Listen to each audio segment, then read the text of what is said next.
Ouais. No, God! No, God, please, no! No! Prise. Je comprends pas, mais je stagne. Ouais. Non, mais regardez-moi la taille de cette boîte de chocolat. Bon, attendez, non, mais en vrai, il faut quand même que je vous montre parce que je l'ai acheté aux fêtes de Noël. Et on est quoi là bientôt début mars. Je l'ai toujours pas fini. Vous savez, c'est les petites boules pralinées là. Et je les achète où ceux-là? Ah oui, à Lidl. Ils sont top à Lidl pour le prix. Et là, il y avait 1 kilo. Non mais, vous voyez, cette boîte-là, elle était remplie. Et le pire dans tout ça, c'est que tout le dessous, là, il était rempli. Mais il y avait un autre étage. Je vous jure, c'est un truc de fou. Oh my God! Wow! Je dû payer ça 3 €. Ils sont super bons. C'est au chocolat noir praliné. Mes préférés, pour ceux qui ne le savent pas, le praliné, c'est mon péché mignon. C'est pour dire, j'ai mis beaucoup de temps à les manger en fait. Enfin, je mets beaucoup de temps à les manger parce que bon, je mange du chocolat tous les jours, hein, ça ne se cache pas. Mais j'en mange que 2 tous les jours. Et comme il y en avait au moins, je sais pas moi, 200 chocolats, bah, je mets du temps. Mais ce que vous savez pas, c'est que j'ai fait ma réserve. Pour les fêtes de Noël, j'achète au moins 3-4 paquets. Comme ça, j'en ai pour toute l'année jusqu'aux prochaines fêtes. Parce que j'aime trop les chocolats de Noël. Attention, cette vidéo a été réalisée par des professionnels. Merci de ne pas reproduire ça chez vous.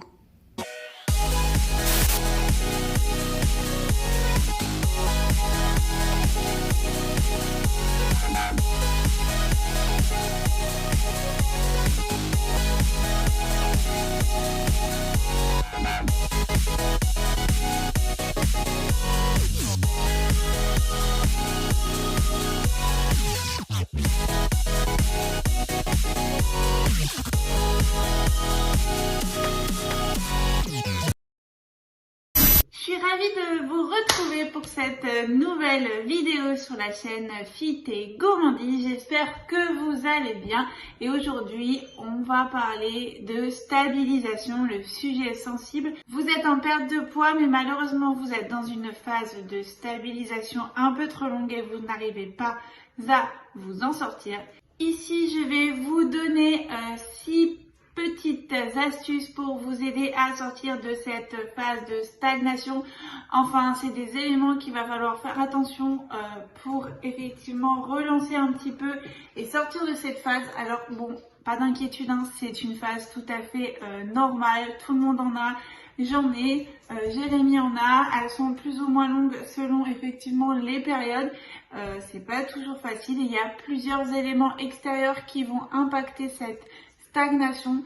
Il y a des éléments qui dépendent de vous, des éléments qui sont un peu moins dépendants de votre volonté effectivement. Alors dans cette vidéo je vais parler pour des personnes entre guillemets saines, si vous avez des troubles du comportement alimentaire ou si vous avez des problèmes de santé comme du diabète ou ce genre de choses. Cette vidéo effectivement elle n'est pas dédiée à vous puisque je ne vais rien pouvoir faire pour vous. Il va falloir plutôt vous tourner vers des médecins qui vont vous aider et vous aiguiller mieux que moi. Moi je ne suis pas médecin, je vous parle juste de mon expérience ici sur ces vidéos et elles ont marché sur moi et donc je vous partage mon expérience. Mais effectivement si vous êtes des cas un peu plus particuliers que moi, pourtant moi je suis diabétique de type 2, je le rappelle, eh bien ces éléments peuvent ne pas marcher puisque votre santé a un impact sur la perte de poids et les médicaments éventuellement que vous pouvez prendre pour vos problèmes de santé. Donc c'est parti, je vous lance le jingle et on débute tout de suite.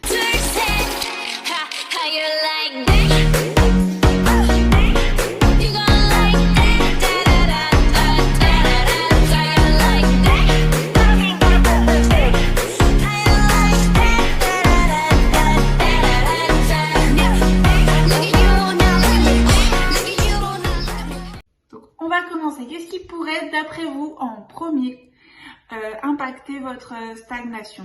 Attention, facile, l'alimentation.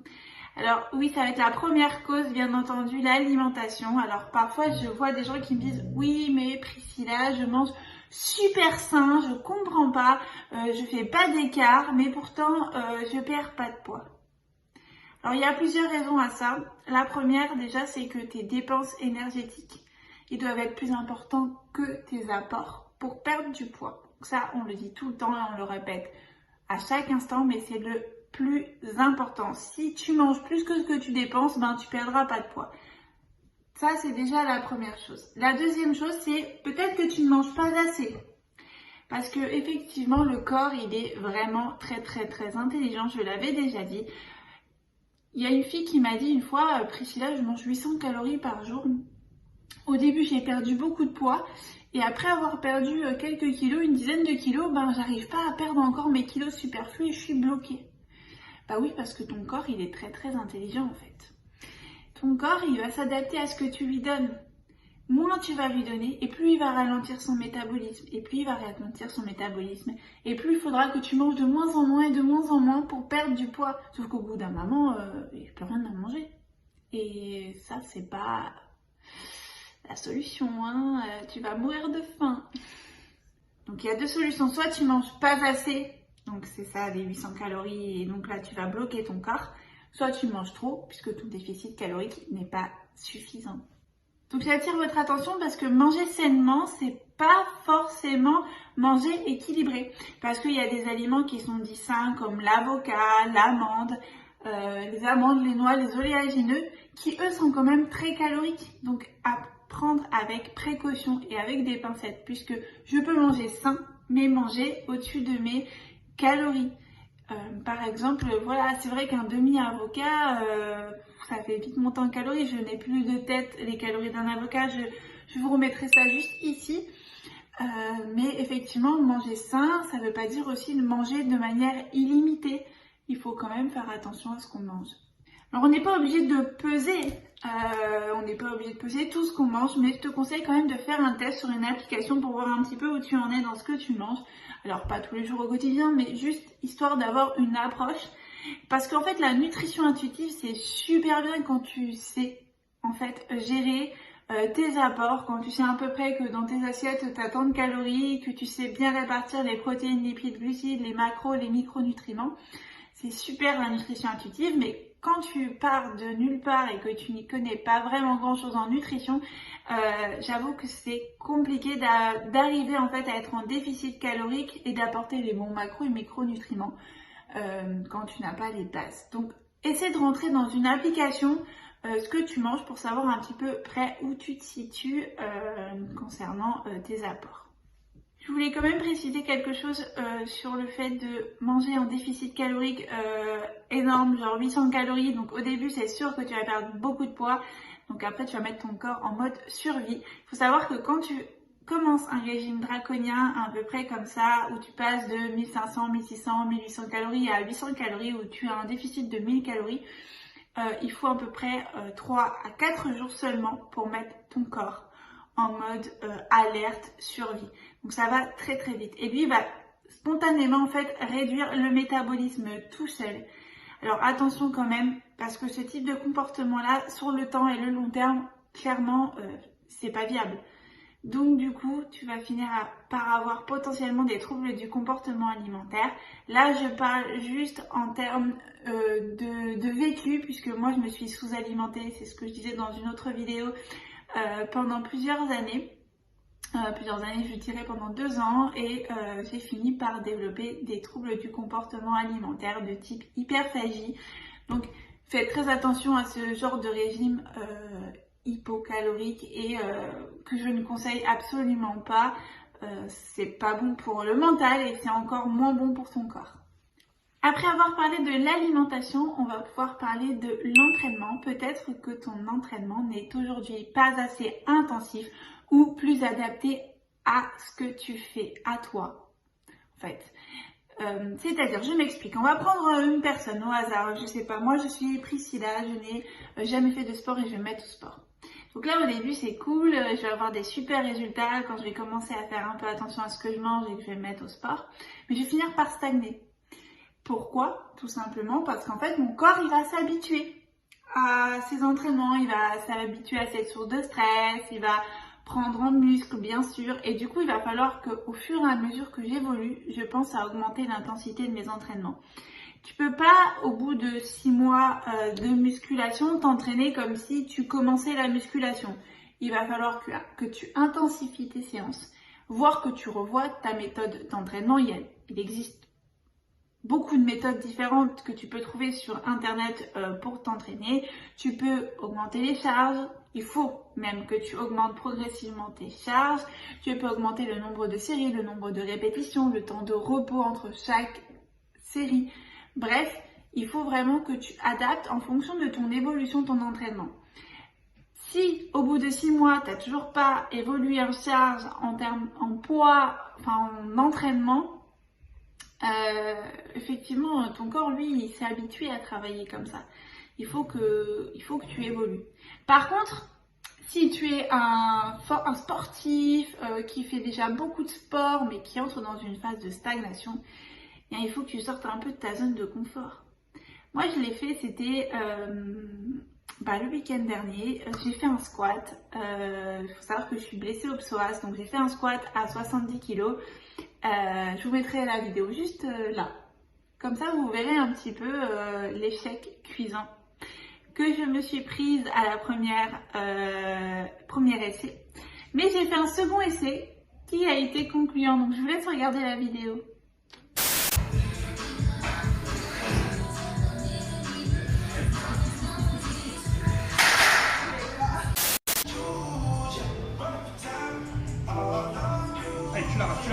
Tu l'as.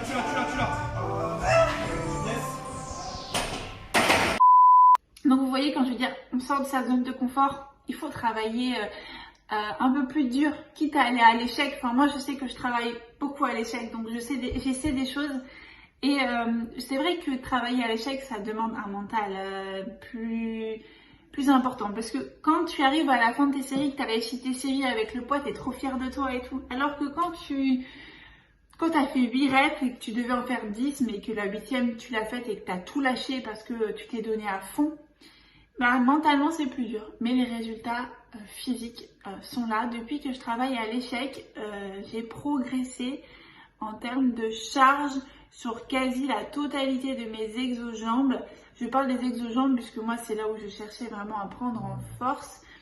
Et j'en suis vraiment ravie. Donc, même si tu es un sportif et que tu stagnes, change ta méthode d'entraînement.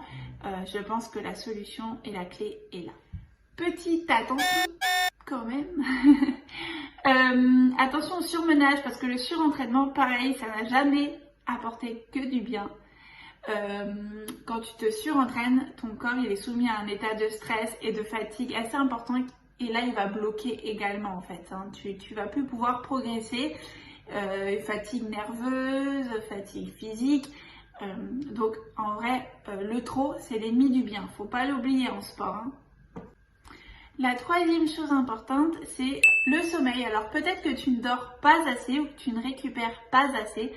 Je m'explique. Quand tu dors, il y a des hormones, dont l'hormone de la leptine qui est libérée par ton corps, qui te permet en fait de ne pas manger. Enfin, ça te maintient à satiété pendant toute la nuit. C'est pour ça que tu n'as pas faim généralement quand tu dors.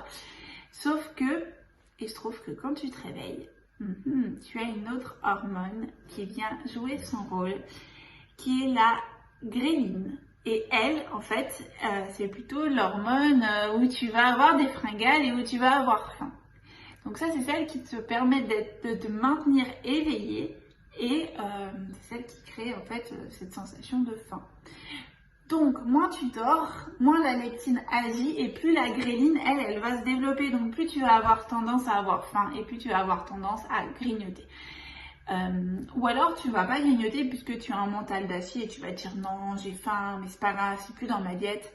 Mais ton corps, il est quand même soumis à un petit stress. Donc, effectivement, il faut dormir assez. La récupération pour les sportifs, elle est primordiale. Moi, je sais que je dors en moyenne 7 heures. Voilà, 7 heures, c'est ce qui me va bien. Ça me permet de faire des bons entraînements, ça me permet de ne pas être fatiguée, de ne pas avoir de coups de barre, de ne pas avoir de coups de pompe. C'est pour moi l'heure idéale. Le soir, je me couche à 22h, puisque moi, je me réveille à 5h du matin pour aller m'entraîner. Donc, je dors à peu près 7 heures et je vous avoue que c'est important. Et ce qui est important aussi, c'est de se ménager des jours de récupération. Donc moi, j'ai 1 à 2 jours off selon mon état de fatigue par semaine où je ne fais pas de sport, où je repose mes muscles, puisqu'on sait que la récupération, elle joue aussi un rôle majeur dans la prise de muscles. Donc en fait, pour résumer, moins tu dors et plus tu fais un dérèglement hormonal entre la leptine et la gréline. Et c'est pas ce qu'on veut. On sait très bien que le dérèglement hormonal, ça joue fortement sur la prise de poids et la perte de poids. Donc, repose-toi, dors suffisamment pour ne pas créer un dérèglement hormonal. Allez, on passe au 4e point, je crois. Peut-être que tu ne manges pas assez de protéines, que ce soit des protéines animales ou des protéines végétales. Si c'est pas un animal qui l'a tué, c'est peut-être un végétal. Le muscle, il a besoin de protéines pour se reconstruire. Quand on va s'entraîner, en fait, on va déchirer les fibres musculaires et elles ont besoin de protéines pour se reconstruire. Donc, plus tu vas manger de protéines. Alors attention, je ne dis pas plus tu vas manger de protéines, je te dis pas de te gaver. Hein. Shake. Awesome. I love protein. I know you love protein. I love protein too. Yeah, protein rocks. Are you guys talking about protein? I love protein. I love protein too. We know you love protein. Protein rocks. Awesome. Protein rocks. Protein. Il faut que tu manges des protéines adaptées. Si tu ne sais pas calculer combien de protéines, lipides, glucides, enfin macronutriments tu dois manger par jour, je te conseille de te rapprocher d'un coach sportif professionnel ou alors renseigne-toi sur des études internet qui te donnera le nombre de protéines que tu dois manger par jour en fonction de ton poids, ton âge, etc. Enfin, il y a tout un tas de paramètres qui entrent en cause. Il faut que tu manges ce quota de protéines par jour puisque ça va t'aider en fait à construire du muscle et construire du muscle, ça t'aide à augmenter ton métabolisme et donc ça t'aide naturellement à consommer plus d'énergie au repos et donc plus de calories au repos et donc à perdre du poids techniquement. Donc attention à bien manger des sources de protéines. Après, voilà, comme je disais, elles peuvent être animales ou elles peuvent être végétales. Ça peut être du soja, du tofu, si tu es végane. Voilà, il y a beaucoup de sources de protéines, mais ça je vous laisse aller checker et vous renseigner davantage sur toutes les sources de protéines. Le 5e, c'est attention à ne pas tout miser sur les compléments alimentaires. J'ai des personnes qui me parlent, qui me disent oui, peut-être que je mange pas de protéines, mais je prends énormément de protéines en poudre. Oui, peut-être que je mange pas de légumes, mais je prends des vitamines et des minéraux via gélule. Je suis pas pour tout consommer en complément alimentaire, même si moi-même je prends des compléments alimentaires. Ça m'arrive de prendre également de la protéine en poudre, mais après, je suis pas contre. Attention, ah oui, petite astuce quand même. La protéine en poudre, c'est vraiment un complément. C'est si tu n'arrives pas à manger pendant tes repas ton nombre de protéines. Sinon, tu prends pas de protéines en poudre. Enfin, si tu arrives à les manger, pourquoi les prendre? C'est intéressant de prendre de la protéine en poudre seulement si tu n'arrives pas à manger toutes tes protéines dans tes repas. Donc, je te conseille de ne pas axer tout sur les compléments alimentaires. Il y a des personnes qui prennent des brûleurs de graisse mais qui mangent n'importe quoi. Non, déjà les brûleurs de graisse, bon ça il faudra faire une vidéo là-dessus parce que effectivement leur efficacité elle est très peu prouvée, mais encore moins quand ce n'est pas dans le cadre d'un régime adapté ou d'un rééquilibrage alimentaire. Enfin, ça ne sert à rien pour moi de te gaver de compléments alimentaires si à côté tu fais n'importe quoi. Donc je vois vraiment beaucoup sur les réseaux sociaux des gens qui prennent un tas de compléments. Je dirais qu'il y a des compléments qui sont très intéressants comme les oméga 3 parce que généralement on n'en mange pas assez dans notre nourriture. Et après il y a d'autres compléments, si tu n'as pas de carence, il n'y a pas vraiment d'intérêt de les prendre. je te conseille d'aller faire un bilan chez ton médecin qui lui te donnera effectivement, si tu as des carences, des comprimés qui vont t'aider à réduire ces carences. Mais s'automédicamenter à prendre trop de compléments non plus, c'est pas bon pour la santé. Donc attention, avec modération. Donc le 6e point qui pourrait impacter ta perte de gras et qui pourrait te faire être dans une phase de stagnation assez longue, c'est le stress. Alors voilà, l'hormone du stress, elle joue énormément sur la perte de poids.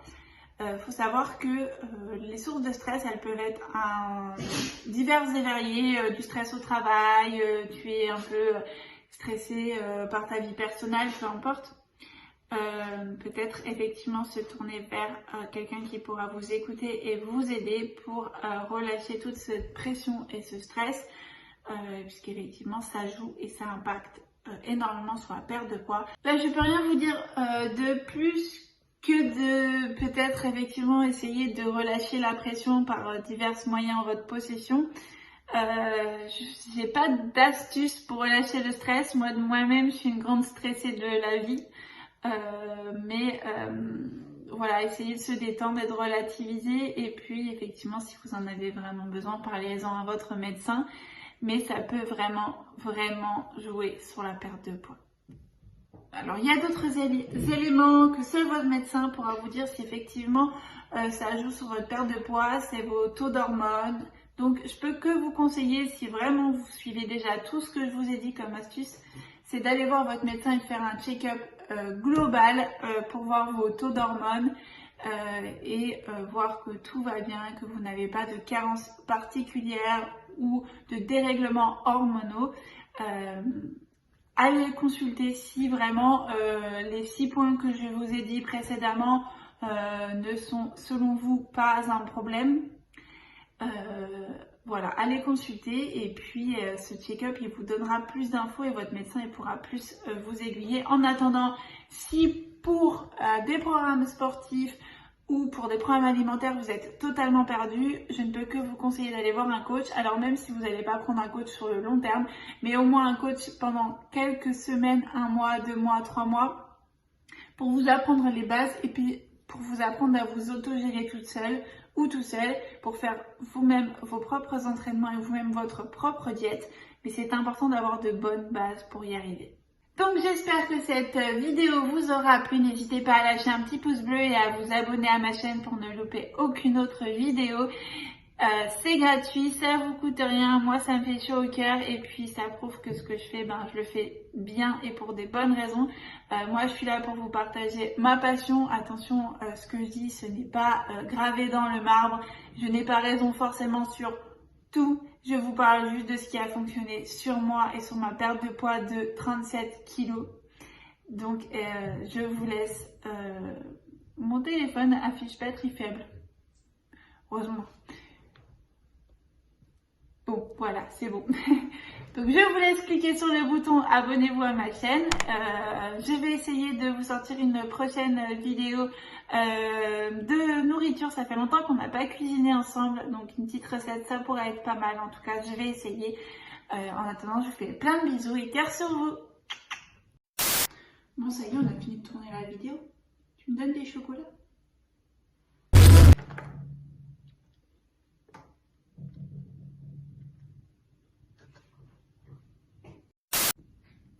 Eh, vous trouvez que ça me va bien la casquette de Fat Killer ou pas? I'm the bad guys. Spectrum Club. Bon, je vous avoue que moi je suis dans une phase de stagnation. Je fais ma maline, mais je pense que ça doit faire au moins 1 mois que je suis bloquée au même poids.